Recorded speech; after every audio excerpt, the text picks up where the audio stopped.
gukorera amafaranga kuri TikTok. Nabonye abantu benshi bambaza ngo ese koko monetization yageze mu Rwanda. Abenshi bapostinze iyi foto bavuga ngo TikTok yabaye monetization. Utarabona iyi subscription mu kanya suze kuganira. Yagira ngo naye ibintu wabyumvishe cyane. Ku mbuga nkoranyambaga kuri TikTok amakuru arimo aracicikana cyane navuga ko TikTok yatangiye guhemba hano mu Rwanda.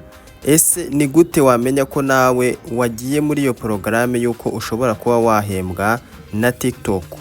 Nkurikira urebe iyi video uyirebe yose uyirangize, uraza kumenya ukuntu nawe wahita umonetiza TikTok yawe ubundi ugatangira gukorera amafaranga. Niba uri mushya rero hano kanda subscribe kugira ngo udacikwa n'ibindi bintu by'ubwenge ngenda mbagezaho umunsi ku wundi. Icyo ukora rero uza hano kuri TikTok yawe. Ndatekereza ko namwe mwese TikTok zanyu zimeze gutya. Noneho icyo ukora ukanda kuri turongo dutatu. Utu turongo dutatu hano hejuru niho ukanda. Uhita ubona ahantu handitse TikTok Studio. Ariko mbere yuko tujya hano kuri TikTok Studio, hano muri setting hano mba narayishyizemo hano imbere cyane. Urimo urabona TikTok Studio hariya. Ariko mwebwe hari ukuntu iba itari hano hejuru. Ujya hano kuri utu turongo dutatu ugakandaho gutya, uhita uyibona hano handitse TikTok Studio ugakandaho gutya. Noneho iyo umajije gukanda kuri TikTok Studio, icyo uhita ubona ni iki? Uhita ubona utu tuntu uko ari tubiri. Utubona ahanditse monetization. Monetization mo murahabona hano hejuru handitse monetization. Ugahita ubona utu tuntu tubiri hano, creator reward program. Hakaza n'akandi kanditseho creator marketplace. Hano hari utundi tuntu hasi natwo twanditseho work with the artist. Hakaza subscription. Hakaza live reward ariyo twari dusanganye hano mu Rwanda, niyo twari dusanganywe. Wajyaga kuri TikTok ugakora live ubundi abagukurikiye bakaguha gift. Noneho na video gift ahangaha hagomba kuba harafungutse ugize aba followers 1000. Ukibagira ihita ifunguka iyo bita video gift. Niyo twagiraga rero hano mu Rwanda, niyo bita live ascensive program, niyo twakorashaga hano mu Rwanda, ariko batwongeye indi yitwa subscription. Iyi ngiyi niyo rero nawe ugiye guhita ukandaho. Ukibona hano rero subscription, barakubwira ngo hano uzajya wakira amafaranga yawe 90% y'abakoze subscription kuri account yawe. Icyo ukora rero ni iki? Uza hano handitse subscription plan. Ushobora kuza ugahita upuraninga amadolari. Ngiye na puraninze amadolari 5.99. Ariko ushobora kuza ugahita ukanda hano handitse view, ukabanza ukareba ibisabwa kugira ngo winjire muri iyi program. Increase your revenue sharing when you meet all the criteria eligibility. Utu tuntu nyine nitwo uba wemerewe kugira ngo ube wabasha kuba wafungura iyi subscription. Hano babanza kukubwira ko ugomba kuba ufite aba followers byibura 10,000. Ukaba ufite views 100 ku kwezi. Views 100 ku kwezi. Noneho post at least gatatu kuri video yawe ugashyiraho iyi subscription.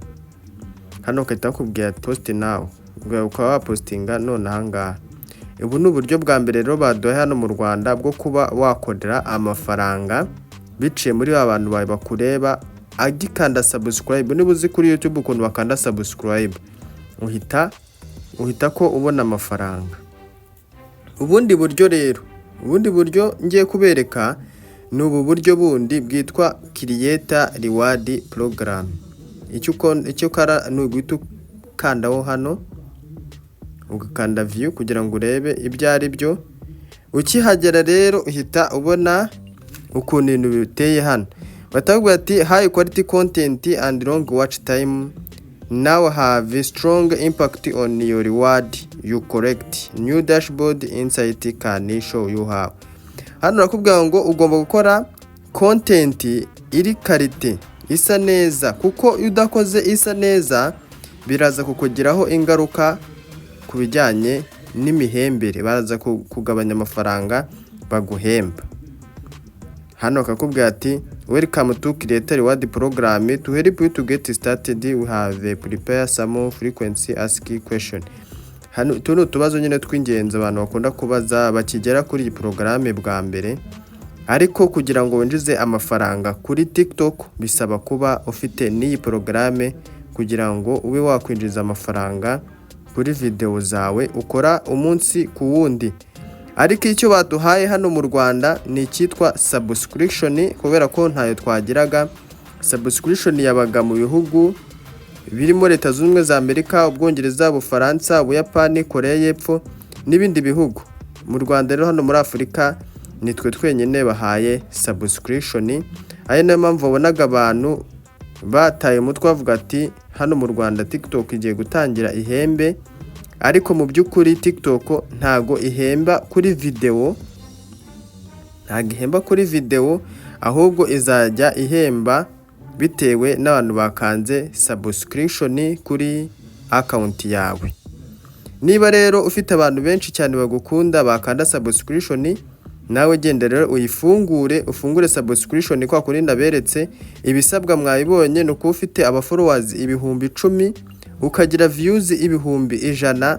Niba ubifite uri umu content creator mwiza rwose, ushobora kuba wakwinjiza amafaranga kuri TikTok binyuze muri iyo subscription baduhaye hano mu Rwanda.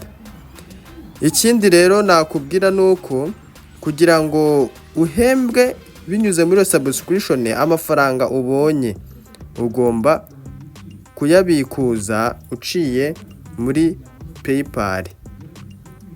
Rero niba ntayo ugira wanyandikira muri comment ukambwira uti mfasha gufungura PayPal kugira ngo muherekeze nkwereke ukuntu wafungura PayPal kugira ngo ujye ubasha kuba wakwakira amafaranga yawe bikoroheye. Kandi ikindi nuko PayPal ihita iyohereza direct kuri mobile money bidasabye ibindi bintu byinshi. Urabizi kuri YouTube bibanza kujya guca kuri Google AdSense, bikava kuri Google AdSense bikajya kuri banke, ukavana kuri banke ukayazana kuri mobile money. Ibyo bintu ntago rero hano kuri PayPal bikora, ahubwo nuko bihita biba direct kuri mobile money yawe. Amafaranga akigera kuri PayPal uhita ubasha kuba wayohereza kuri mobile money. Ari nabwo buryo bano bantu bo kuri TikTok bakoresha iyo bagiye kwakira amafaranga yabo cyangwa kuvunja za gift mu mafaranga, kubera ko bahita bazivunja nyine mu mafaranga bigahita bihinduka nyine bagahita babona kuri mobile money biboroheye. Nibyo rero nagira ngo mbabwire ko subscription yafungutse hano mu Rwanda. Ikindi nuko umuntu utazi kuyifungura yanyandikira muri comment akambwira ati mfasha, nkaba namufasha kuba yayifungura nawe akaba yatangira guhemberwa ibyo akora. Ndabashimiye cyane rero, niba utakanze subscribe kanda subscribe kugira ngo dukomeze tubane no mu bindi biganiro. Ciao.